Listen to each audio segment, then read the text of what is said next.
the forbidden tale of Lilith. Throughout history, certain stories have been erased, rewritten, or hidden from the public eyes, tales that challenge tradition, defy authority, or threaten the established order. Among these lost narratives is the story of Lilith, the first woman, before Eve, shrouded in mystery and feared by many. Lilith's tale was buried, whispered only in forbidden texts and esoteric traditions. Some called her a seductress, a mother of demons, a bringer of nightmares to men and children alike. Others saw her as a symbol of power, a champion of free will, and the embodiment of feminine independence. But who was she truly? Was she a demon, as later traditions would have us believe? A goddess of ancient power, worshipped before the rise of patriarchal religions? Or was she simply the first woman erased from history because she refused to submit? Let us uncover the truth behind the hidden story of Lilith. The creation of Lilith. In the beginning, when the heavens and the earth were newly formed, the divine creator molded the first humans from the dust of the ground. The earth, still fresh and unspoiled, was gathered in divine hands, shaped and imbued with the breath of life. From this sacred clay, Adam, the first man, was formed, and alongside him, Lilith was formed. Unlike Eve, who would later be created from Adam's rib, Lilith was not an extension of him. She was not an afterthought, nor a lesser being made for companionship alone. She was his equal in form and spirit, shaped from the same divine material, meant to stand beside him rather than beneath him. Together, Adam and Lilith walked the lands of Eden, learning its secrets, naming its creatures, and reveling in the paradise they had been given. They were the first of their kind, unburdened by knowledge of sin, free to explore the wonders of the world. Yet, even in paradise, conflict arose. Adam, believing himself to be the firstborn of creation, sought to establish dominance over Lilith. He saw himself as the ruler of Eden, the one meant to command, and he expected Lilith to be submissive, to yield to his authority in all things. But Lilith, possessing a free will, refused. She argued that they were made from the same soil, crafted equally, and therefore neither should rule over the other. She demanded equality, not servitude. Their quarrel grew, and soon the peace of Eden was shattered by discord. The more Adam sought to impose his will, the more Lilith resisted. Their disputes became heated, turning love into resentment, companionship into struggle. Her defiance angered Adam, so he attempted to force his will upon her, soughting to bend her to his authority. But Lilith, possessing knowledge beyond that of any mortal, refused to be broken. In a single act of defiance, she made a choice, one that would alter the course of history forever. She uttered the secret, ineffable name of God, a name of immense power, known only to the divine, a name of raw, celestial power. And with its utterance, the heavens trembled. The moment the name left her lips, she was transformed. A force unlike any she had known surged through her, and in that instant, wings sprouted from her back, vast and dark as the void between the stars. The winds of Eden howled as she lifted into the sky, and with one powerful beat of her wings, she was gone, vanished from paradise beyond the reach of Adam. She flew over the gardens, over the rivers and mountains of the world, until she reached the edge of the known land.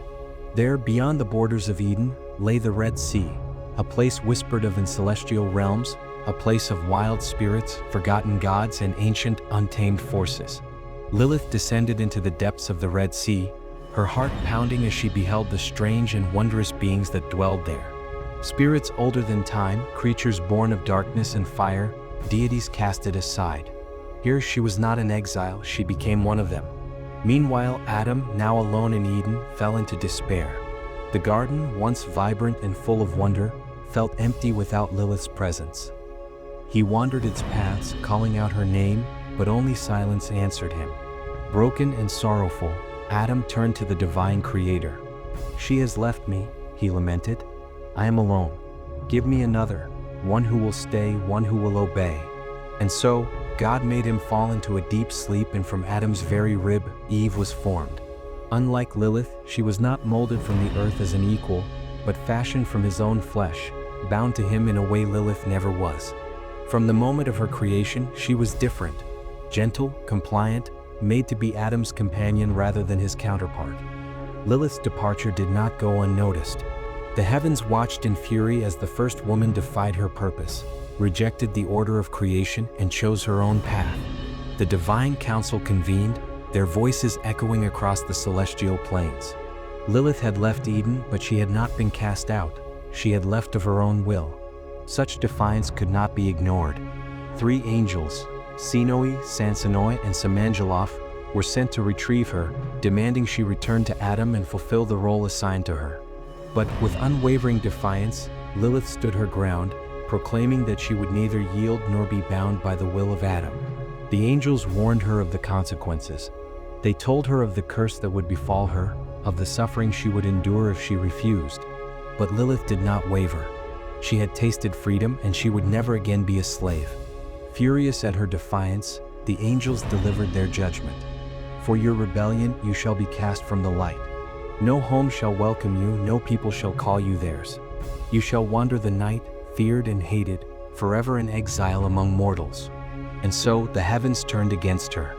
Her name was erased from sacred texts, her existence rewritten as an abomination. Over time, myths turned her into a seductress, a temptress who preyed upon men in their sleep, whispering forbidden desires into their ears. She was called a mother of demons, a devourer of children, a bringer of nightmares. Some claimed she became the consort of Samel, the fallen angel, joining him in the shadows and ruling over the creatures of the night. Others said she roamed the earth alone, whispering secrets to those who dared listen, offering knowledge in exchange for loyalty. But despite the curses, despite the fear woven into her name, Lilith did not fade. She had been cast as a demon, but she had become something more, a force that could not be tamed, a legend that would never die. Lilith in different cultures. The story of Lilith was not confined to a single tradition. Instead, it evolved, shifting through time and across civilizations, each culture shaping her image to reflect their fears, beliefs, and desires. In ancient Mesopotamian mythology, she was linked to the Lilitu, a class of wind spirits and night demons. The Babylonians and Assyrians believed these female spirits wandered the wilderness, lurking in desolate places, seducing men, and stealing infants from their cradles. In Sumerian text, she was associated with the Burni relief, often identified as a depiction of a goddess or demon with bird-like feet, wings, and an aura of untamed power.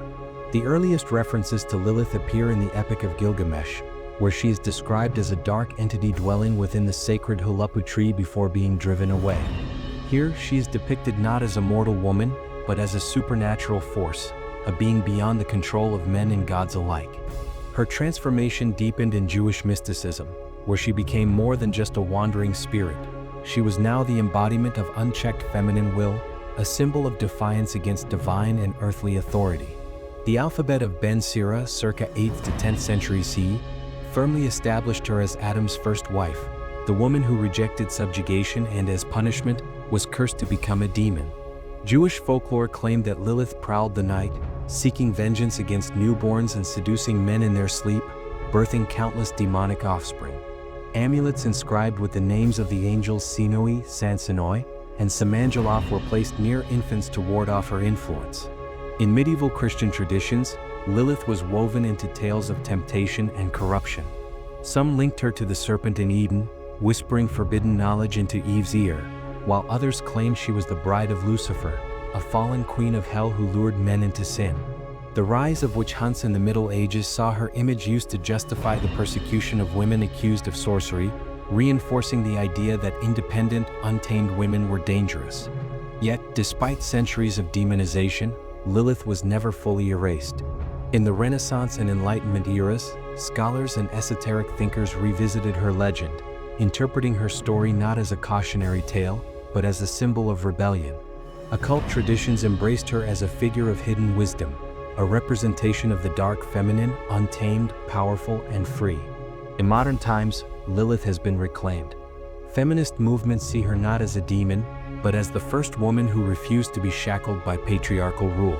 She has become a symbol of autonomy, independence, and resistance against oppression. Her name is invoked in literature, art, and pop culture, from novels to films, where she is often portrayed as a force of power rather than evil. Lilith's transformation across cultures reveals something deeper. She is not merely a figure of fear, but a reflection of society's changing views on power, gender, and defiance. Whether as a demon, a goddess, or a forgotten queen, her name endures, whispered through the ages. Lilith's story is one of rebellion, loss, and transformation. Whether seen as a demon or a goddess, a villain or a hero, her presence continues to echo through history. She is the whisper in the wind, the shadow in the night, and the embodiment of those who refuse to bow. Perhaps in her exile, she found something greater than Eden. Perhaps she became something far more powerful than what the world intended. And perhaps even now she watches, waiting for the day when her true story is finally told.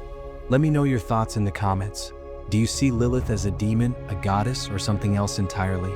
If you enjoyed this video, be sure to like, subscribe, and hit the notification bell so you don't miss any more legendary tales from history and mythology. Thanks for watching, and until next time, keep exploring the myths that shape our world.